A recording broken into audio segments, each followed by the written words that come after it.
What's going on, everybody? Well, 2016 is at its close, and now I'm looking forward into the future. This is my most anticipated movies for 2017. Hopefully all the big blockbusters don't let us down quite as much as they did in 2016, but if they do, hopefully all the little sleeper hits are just as good and amazing as they were in 2016. So this is my most anticipated movies. I've got 10 honorable mentions in no particular order. These are movies that I'm not jumping up and down screaming waiting for them to get here, but I'm definitely keeping my eye on.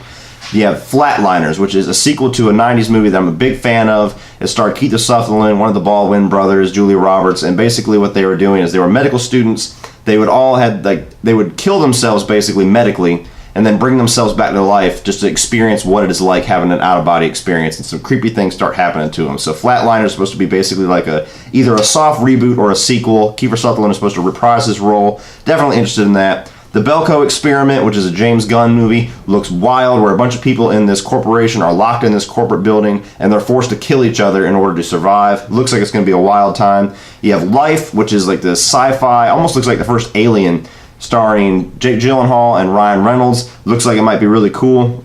Jumanji, which I'm hoping lives up, because I love the first one. You know, you got big shoes to fill with Robin Williams not being here anymore. You got The Rock, Jack Black, and Kevin Hart, who are coming back to be, it's a direct sequel to Jumanji, it's not a remake. Hopefully that's going to be a lot of fun. Friday the 13th, which I'm only anticipating because I'm a horror fan, and I really want to see them do something cool and new with this franchise. I have no idea why it's taken them so long to do another Friday the 13th, because I actually thought the remake was pretty good, and it was financially successful. They're supposed to be doing like an origin story where they show why Jason became who he is and why he's unstoppable, unkillable, and they're going to show some father-daughter or some father and mother relationships, and it's just, I'm not a fan of that direction if they decide to go there, but I'm intrigued nonetheless. Blade Runner 2049, not a huge Blade Runner fan, but this movie looks incredible. Denis Villeneuve is one of the best directors working today. He is the man to bring Blade Runner its sequel. It's a long-awaited sequel, so hopefully it's deserved when we get to see it. You got Ryan Gosling and you have Harrison Ford coming back. I hope this movie makes me a Blade Runner fan. You've got Kingsman: The Golden Circle, which I love the first one. The second one looks like it's going to be a lot of fun. You've got Harry Hart coming back to some degree, so there's a lot of mystery surrounding this movie, but hope it's as fun as the first one. Wonder Woman, which didn't quite make my most anticipated list, if only because I've been burned by DC a little bit this past year, so I'm hesitantly looking forward to this movie. It's the first real standalone movie that we've gotten since Man of Steel, so I'm really hoping this movie pulls it through. It's got an amazing director, Patty Jenkins. I actually like Gal Gadot as Wonder Woman. The action scenes look cool. I just hope that the amazing trailer that it had, is not a false representation of the movie like BVS and like Suicide Squad was. So, fingers crossed for Wonder Woman.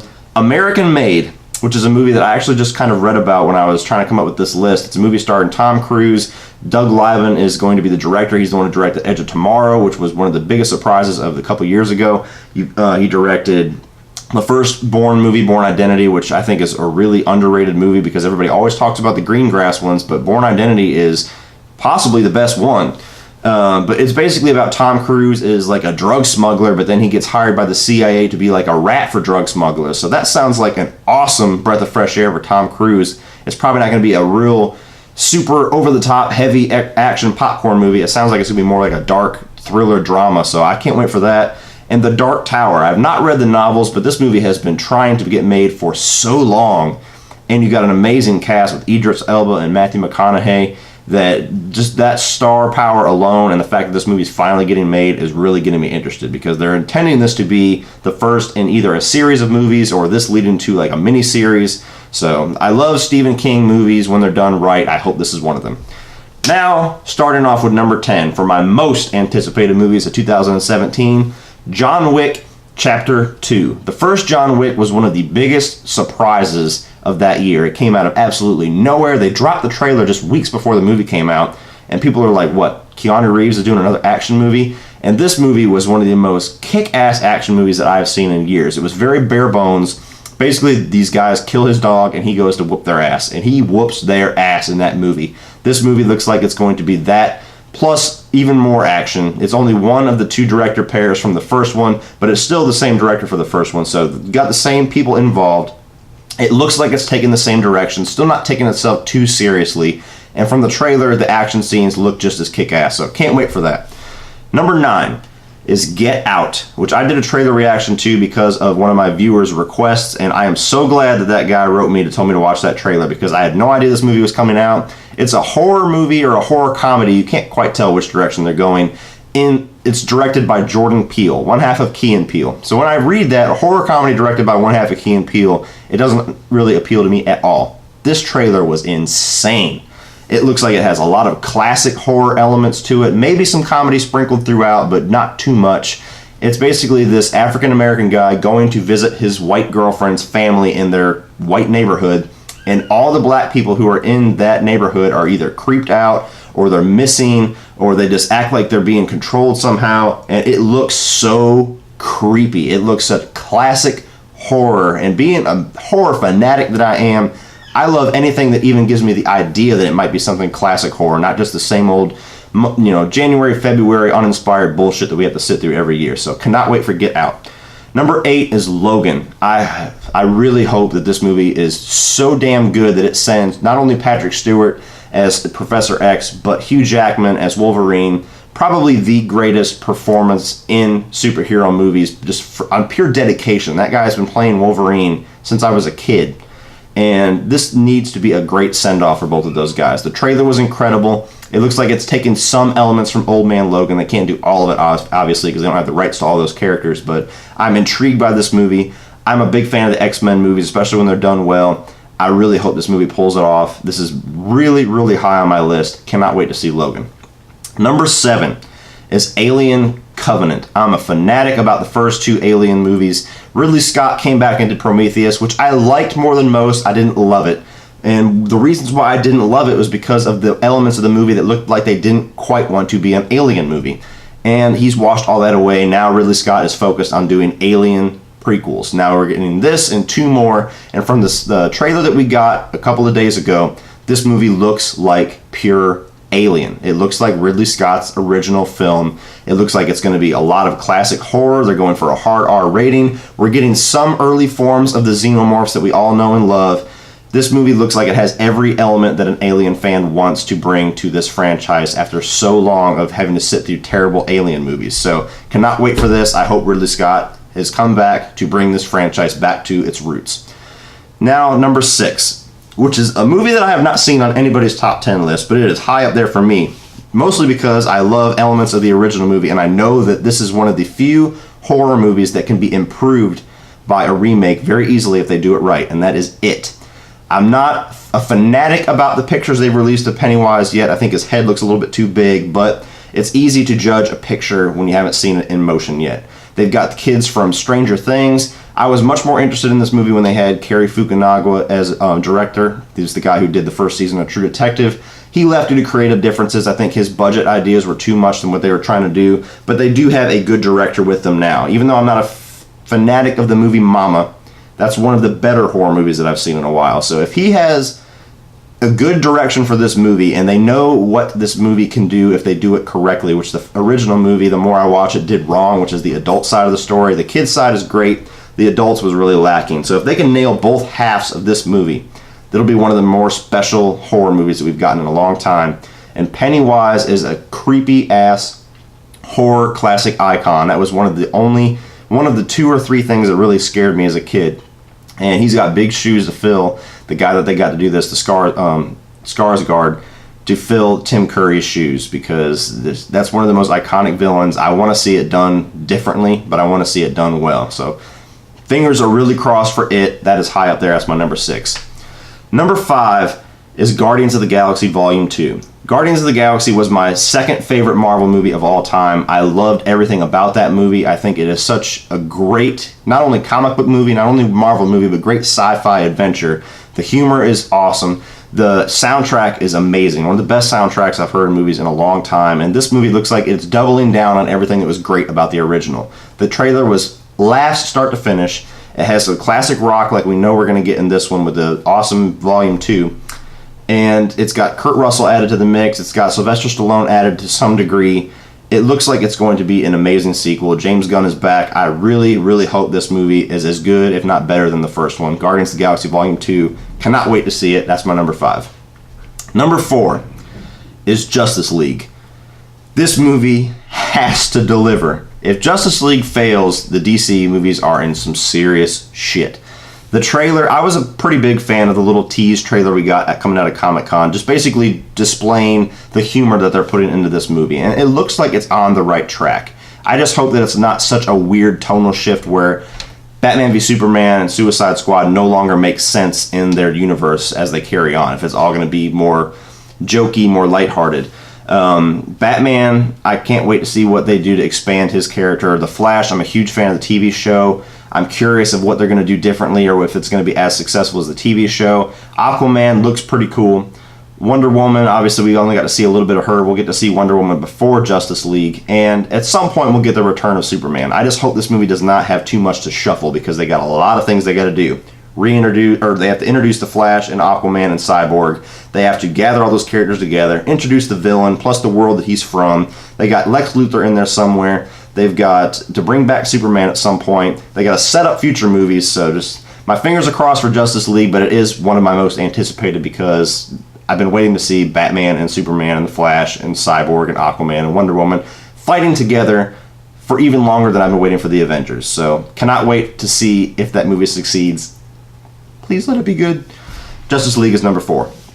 Number 3 is War for the Planet of the Apes. I am a fanatic of this newly rebooted Planet of the Apes franchise. I loved Rise of the Planet of the Apes. That movie was leaps and bounds better than I expected it to be. And Dawn of the Planet of the Apes was even better. That was my favorite movie that came out that year. They are doing incredible things with the motion capture and performance capture in these movies. Caesar is one of the greatest characters in movie history. I love the direction they took in Dawn of the Planet of the Apes, really focusing on the apes and their struggles and their storyline, and it looks like it's going to be just the same in this movie. It's the same director from Dawn coming back to this, Matt Reeves. And the trailer showed Woody Harrelson's character. He looks like he's going to be a badass antagonist, and what these movies do so well is that it's not like there's a clear-cut good side and bad side. It's just a battling of two different ideologies, basically. You've got the apes, who were created by humans. They didn't ask to be created. They didn't ask to be super smart. They didn't ask for this virus to wipe out humanity. Humans did that all on their own.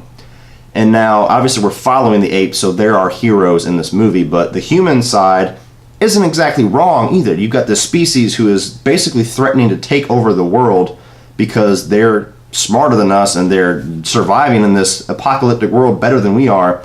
And the humans are coming in to stop that. So it's one of those weird things where you're like, damn, I don't know what side to root for you, because obviously I'm a human, team people, but Caesar and the apes are cool, and they're not really wrong either. So these movies are just fascinating the way that they've taken the storyline. War for the Planet of the Apes looks like it's going to be a great follow-up to Dawn. I cannot wait to see this movie. That's my number 3.